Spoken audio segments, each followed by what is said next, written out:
mày. Nó rồi khó nó họ đi à? Ơi. Là giờ khó nó họ đi. Bây giờ mày tu xe.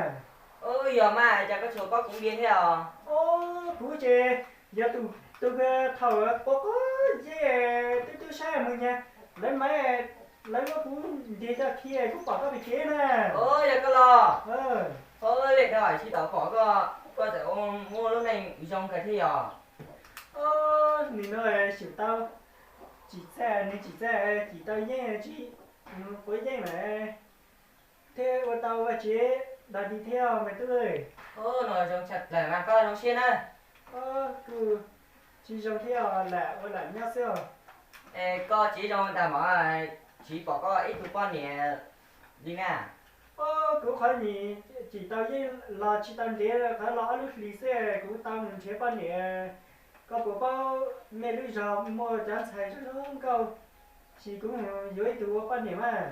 Hôm bài một cái cũng đã đảo mông để lấy do thả lấy đồ thầy mà không câu chắc đấy nè.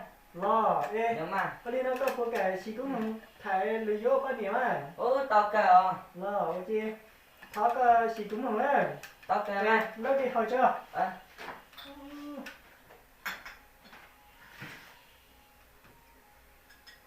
Họ đi mà sao? Ơi. Về đi cái hò đó. Họ đi à? Giờ đi một cái có tiêu sản này cứ lúc chế nó thì có gì cũng sẽ của mình đã xài trong cho cứ vô bao nhiêu thế nào? Tao kêu mà chị đi sao mua trả lì thế. Là dòng chỉ nho chỉ đi theo. Chị cháu con đấy. Chị à?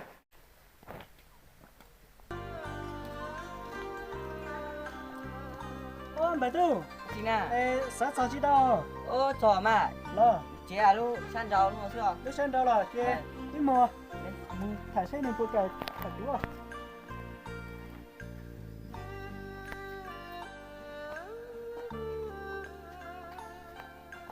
Mày lấy.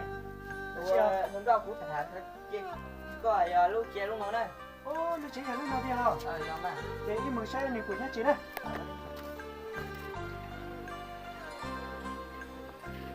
Bây giờ chị ra để làm nữa chưa? Dạ mà, anh tôi làm cái gì? Dạ mà. Là rõ. Cái con bút thật cái này.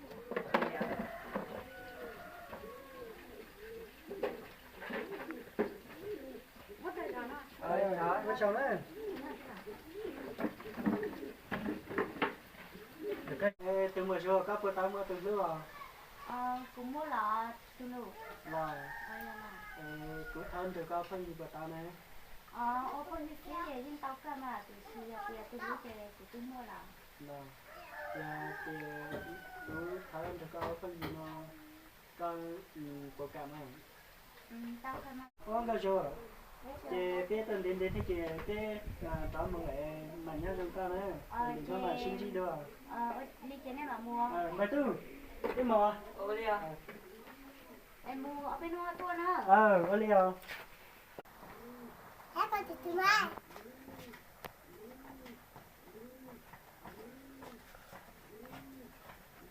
Chả cứ lên nhớ sẽ để có xe là lý do cứ chỉ muốn xe câu chụp nhá chỉ là câu chụp nhá cứ giờ câu chụp chắc cũng muốn xí xó.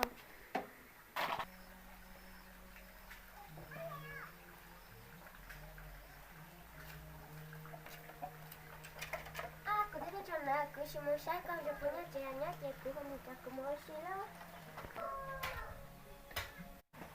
Cái nhá chỉ là câu chụp. Cái tôi làm cái gì? Cái tôi mua hàng là tôi đã xíu. Rồi chị cũng xin nó tập chuyện nó là nó đưa cho chị bé chị chè. Tôi là có tập mua xin nó. Mua xin nó sao thôi mà. Chị cũng mua cái tôi mua mà nữa.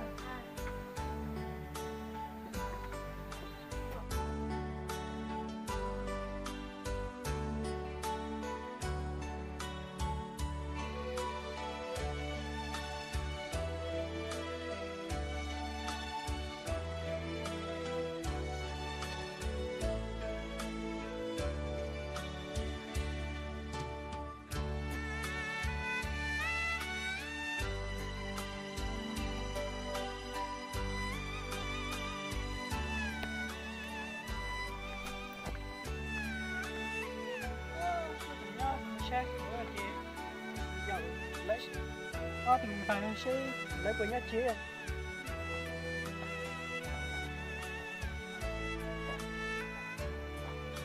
ô nhá chế là mày đâu nhưng mà nhá cho mày ê ô mày đâu ăn nó cái gì tôi chỉ muốn mà sẽ được đừng ra tay cũng cái việc cho sao đi tại sao bây giờ ta chỉ muốn mà hay cho mình cũng phát thì nó ô tao cầm à em gì đâu muốn lo em từng bài nó giờ có từng bài đi rồi giờ mà đi ô bài có đi nó giờ từng bài hay chứ này tháo cơ mình rồi cái hai đấy em có chở cơ ấy em bắt đầu em đi con cho cũng là hay nó cũng phát nhỉ ai kia đi mua cục nó muốn ta chỉ nó ho muốn mà nhớ phát nhỉ sao à em mua vâng em mong á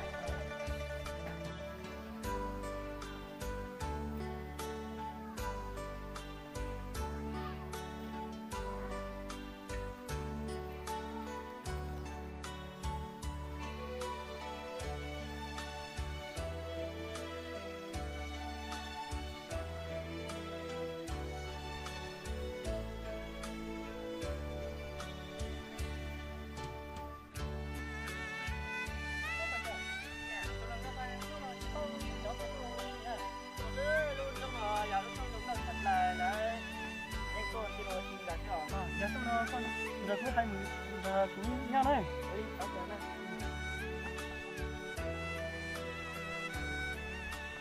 bây giờ nó là mình chỉ đi à